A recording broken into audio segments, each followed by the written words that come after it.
திருப்பதிகம் திருக்கொடுங்குன்றம். 300 பதிகத்தை பாடியாச்சு. 2.5 வருஷமா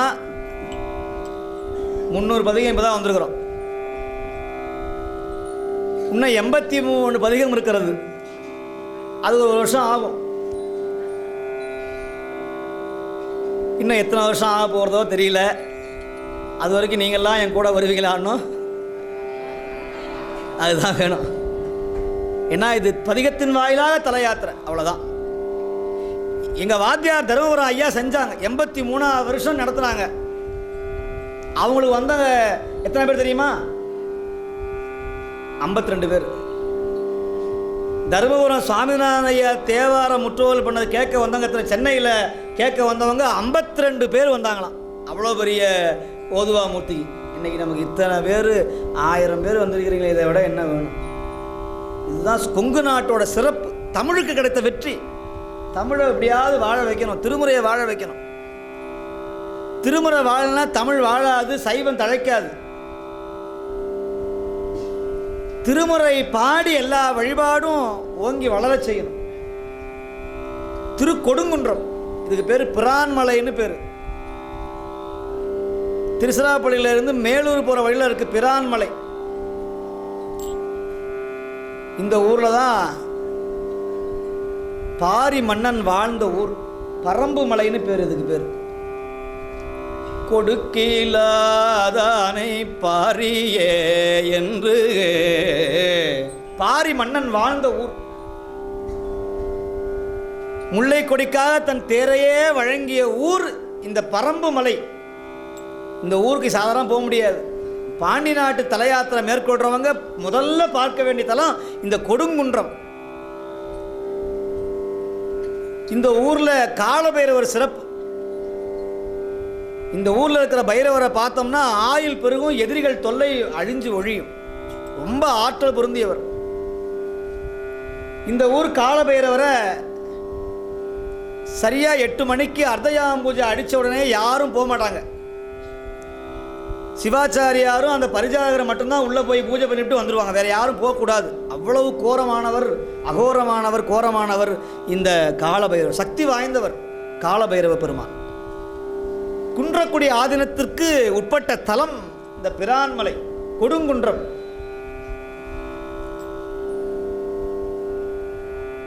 மூணு ஸ்தலம் இருக்கிறது. மலை மேலே ஒன்று, இடையில ஒன்று, அடிவாரத்தில் ஒன்று. 3 தலம் இந்த ஊரில் இருக்கு.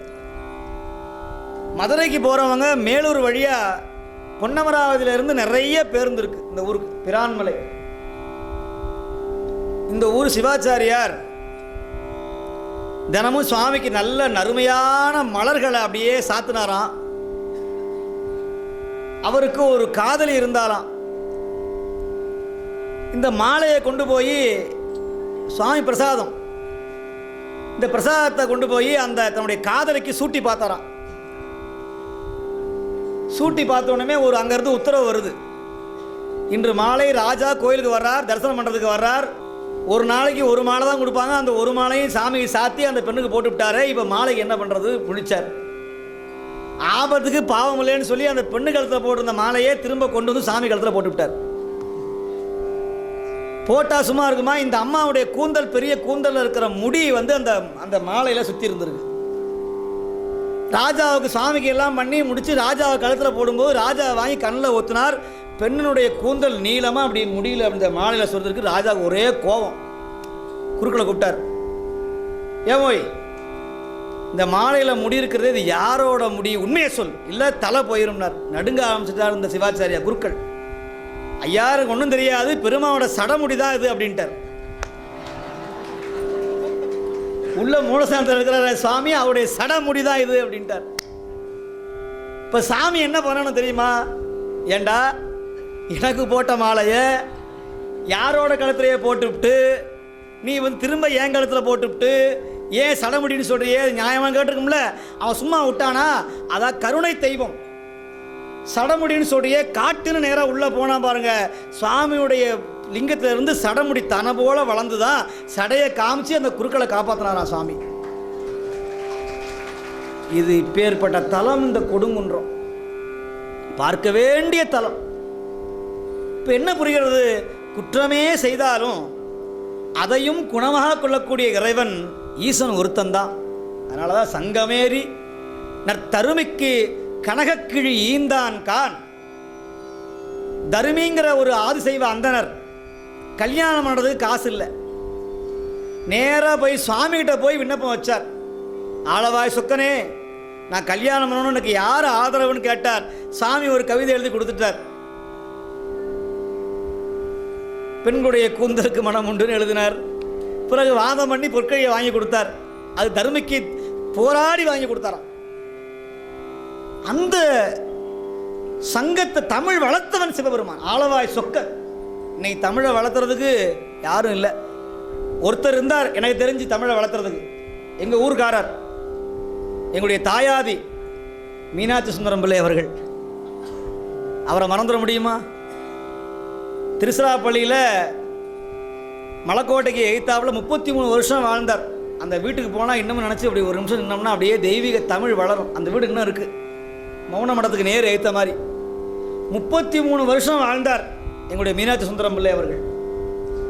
அந்த வாசலை போய் நின்னோம்னா அப்படியே ஒரு ஒரு ஈர்ப்பு.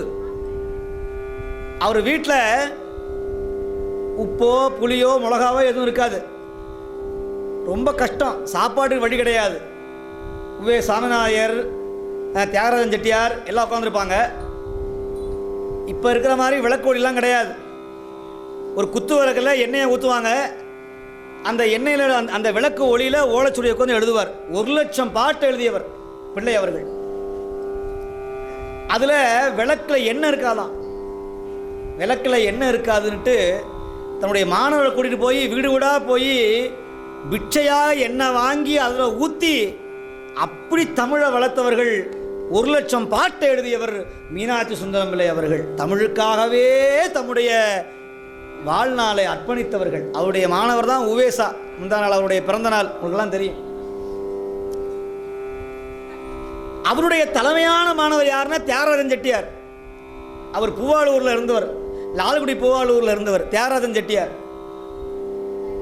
அந்த மீனாட்சி சுந்தரம் பிள்ளையினுடைய குருநாதர் தான்.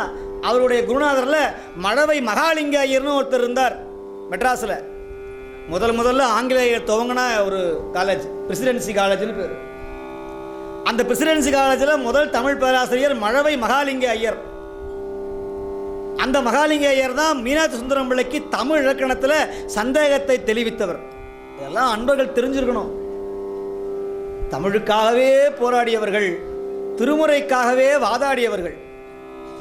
இந்த மீனாட்சி சுந்தரம் பிள்ளை தான் திருவாசகத்தில் யாத்திரை 10 பாடுகிற பொழுது தம்முடைய இன்னுயிரை இந்த உலகத்தை விட்டு நீத்தார்.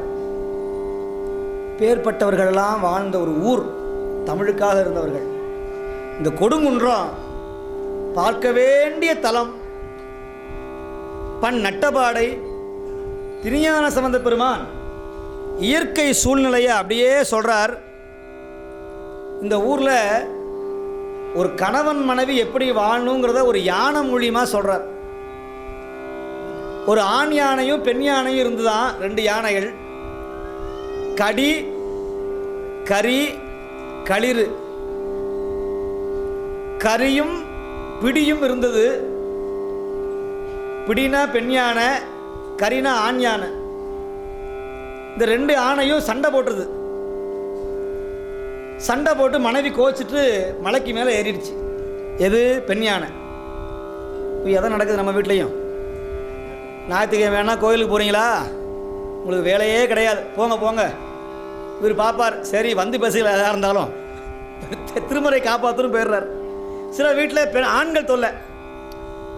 ஞாயிற்றுக்கிழமை அன்னைக்கு என்ன எது சமைக்காமல் போயிட்டியே, எப்படியாவது போய் சொல்லி இந்த அம்மா அப்படியாவது பையன் எடுத்துக்கிட்டு. நிறைய பெண்கள் இருக்காங்க. கவலையே படாதீங்க, கூடிய விரைவில் உங்கள் கணவெல்லாம் வந்துடுவாங்க, உங்கள் மனைவியெல்லாம் இங்கே வந்துடுவாங்க. அப்போ இந்த கோபம் கொண்டு போன அந்த யானை இந்த மலைக்கு மேலே போய் நின்றுச்சான். இந்த ஆண் யானை என்ன பண்ணுச்சு, எப்படியாவது இந்த பெண் யானையை கோபத்தை நீக்கணும்னு தம்முடைய துதிக்கையினால் அப்படி மூங்கில பிடிச்சி இழுத்து அந்த மூங்கிலில் இருக்கிற தேனை அடைய தம்முடைய துதிக்கையில் உறிஞ்சி அதை போய் ஊட்டி விட்டுச்சான் தன்னுடைய மனைவிக்கு. இதெல்லாம் சாத்தியப்படுமான்னு கேட்கப்படாது. தேவாரம் சொல்லுகிறது, தேவாரத்தில் வருகிறது. இப்படியெல்லாம் கணவன் மனைவி இருந்தார்கள் அப்படின்னு இந்த ஊரில் யானையை வச்சு சொல்கிறார். அப்பேற்பட்ட அற்புதமான ஊர். 224 ஸ்தலத்தையும் வாழ்க்கையில் ஒரு முறையாவது பார்த்துடணும். மனுஷனாக பிறந்தவங்க தமிழ்நாட்டில் இருக்கிற 274 சிவாலயத்தையும் ஒரு முறையாவது தரிசனம் பண்ணிடணும். இல்லட்டா மனித பிறவியே புண்ணியம் இல்லை. அப்பேற்பட்ட அற்புதமான பதிகம் நட்டபாடை பண் ரூபக தாளம். வானில் பொலி வெய்தும் மழை மேகம் கேழி தோடி கூணல் பிறை சேருகுளிர் சாரல் கோடும் குன்றம் ஆனில் பொலி ஐந்தும் அமர்ந்தாடி உலகேத்த தேனில் போலி மொழியானோடு மேயான் திரு நகரே வானில் பொலி வெய்தும் மழை மேகம் கிழித்தோடி கூணல் பிறை சேரும் குளிர் சாரல் கொடுங்குன்றம் ஆனில் பொலி ஐந்தும் அமர்ந்தாடி உலகெத்த தேனில் பொலி மொழியானோடு மேயா திருநகரே தேனில் பொழி மொழியானோடு மேயா திருநகரே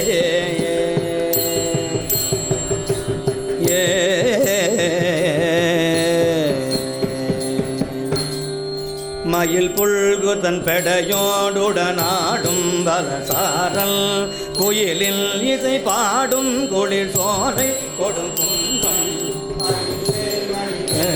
நடு சுழன்மடாடி எயில் முன்பட எய்தான் அவன் மேயம் எழில் நகரே மிளிரும் மணி பைம்பொன்னொடு விரை மாமலருந்தி குளிரும் புனல் பாயும் குளிர் கொடும் குன்றம் கிளருங்கையொடிலவன் பிறை கெழுவும் தடை தன்மே பல மதமத்தமும் வைத்தானிடம் மரணு பருமாமத கரியோடறி இழியும் விரிசார குருமாமணி மண்ணோடிழி அருதி கொடும் குன்றம் பொறுமாயில் வரவில் கனையில் பொடி செய்த பெருமானவன் உமையாலோடு மேகும் திருநகரே திடி குரல் வந்தழ வெறுவும் வர இழியும் ஊகை குடம் ஓடி திரிசாரல் கொடும் குன்றம் தாகத்தொடும் இளவன் பிறை சூடும் நலமங்கை பாகத்தவனினையோர் தொழமேவும் பழநகரே கை மாமத கரியின் இனம் இடி துன்னுற கொய்மாமல சோலை அம்மானென உள்கே வார்கட்கருள் செய்யும் பெம்மானவனிமையோர் தொழ பரவத்தொடு மனமாதவி மௌவல்லது விண்ட புறவத்தொடு விரவும் கொழில் சூழ்தன் கொடும் குன்றம் அறவத்தொடு இளவன் பிறை நிறவ சடை முடிமேனுடையான் நெடுநகரே முட்டா முது கரியின் இனம் முதுவேகளை முனிந்து குட்டா சுனை அவை மண்டினி நாடும் கொடும் குன்றம் ஒட்டாவர அரக்கன் முடி ஒரு பக்தவை உடனே உமையாரோடு மேவும் பெருநகரே அறையும் மறி குரலோசையை அணியஞ்சிடுமானே உறையும் மரம் வைகும் கொடு குன்றம் மறையும் அவை உடையான நெடியான இவர்கள்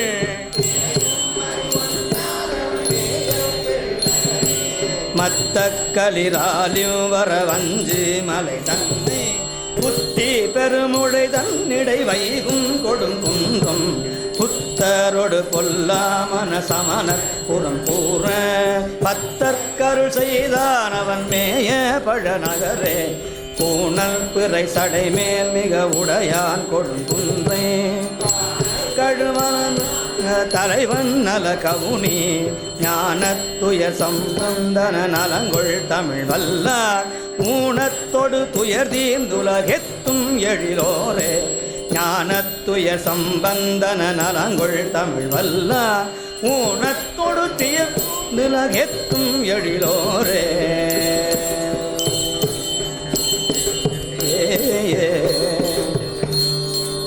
ஞானத்து உயர் சம்பந்தன நலங்குள் தமிழ் வல்லார் ஊனத்தொடு துயர் தீர்ந்து உலகேத்தும் எழிலோரே.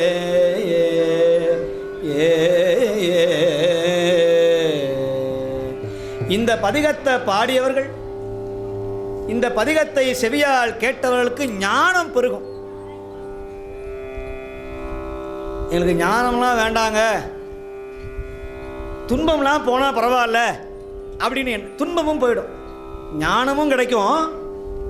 ஊனத்து துயர் தீர்ந்து உலகேத்தும் எழிலார், எல்லா உலகத்தை வாங்கலாம். திருநீர் பூசினாவே சபைக்கு மரியாதை. திருநீர் பூசாமல் போய் பாருங்க, ஒருத்தரும் உங்களை வான்னு சொல்ல மாட்டான். திருநீர் பூசுங்க, ஐயா வாங்க, எப்போ வந்தீங்க, நல்லா இருக்கீங்களா? அதனால தான் சுந்தரமாவது நீர் கொதிக்க படுவது நீர், தந்திரமாவது நீர், பில்லி சுனியா இப்போ வைக்கிறது, செய்வன பண்ணுறது, கண் திருஷ்டியாக பண்ணுறது, இதெல்லாம் பலிக்குமா? நம்மகிட்ட பலிக்கவே பலிக்காது. யார்கிட்ட பலிக்காது? திருமுறை ஓதுறவங்கள்ட்ட, சிவபெருமான வழிபாடு செய்கிறவங்கள்ட்ட, ருத்ராட்சம் தரித்தவங்கள்ட்ட, ஓம் நமசிவாயங்கிற பஞ்சாட்சம் சொல்கிறவங்கள்ட்ட எந்த பேயும் பிசாசும் பக்கத்தில் வரவே வராது. தந்திரமாவது நீர், சமயத்தில் உள்ளது நீர். செந்துவரு வாயுமை பங்கன் திரு ஆலவாயான் திருநீர், அவ்வளவு பெரிய திருநீரை எல்லாரும் போற்றணும்னு சொல்லுகிறார்கள். பதிகத்தை ஓதணும், ஓத முடியாட்டா பரவாயில்ல, செவியால் கேட்கணும். அப்பேற்பட்ட பதிகம் இந்த கொடுங்குன்றம். வாழ்க்கையில் ஒரு முறையாவது இந்த கோயிலில் போய் தரிசனம் பண்ணணும், அதான் அடியாரோடு போகணும். ஒரு 5 வருடத்துக்கு முன்னாடி நாம் சென்றிருந்தோம், பாண்டி 14 தலத்திற்கு யாத்திரையாக போயிருந்தோம். அதெல்லாம் மறக்க முடியாத ஒரு அனுபவங்கள். மீண்டும் அந்த வாய்ப்பு பெருமான் தர வேண்டும், உங்களெல்லாம் அழைச்சிக்கிட்டு யாத்திரை போகணுங்கிற ஒரு எண்ணம் இருக்கிறது. பெருமான் அதற்கு நமக்கெல்லாம் வாய்ப்பு தரணும் என்று வேண்டிக் கொண்டு இந்த கொடுங்குன்றத்து ஈஸ்வரை வழிபாடு செய்வோமாக. காவாய் கனகத்திரனே போற்றி, குயிலமுதம்மை நாயகி அம்மை மலரடிகள், கொடுங்குன்றத்து ஈசர் திருவடிகள்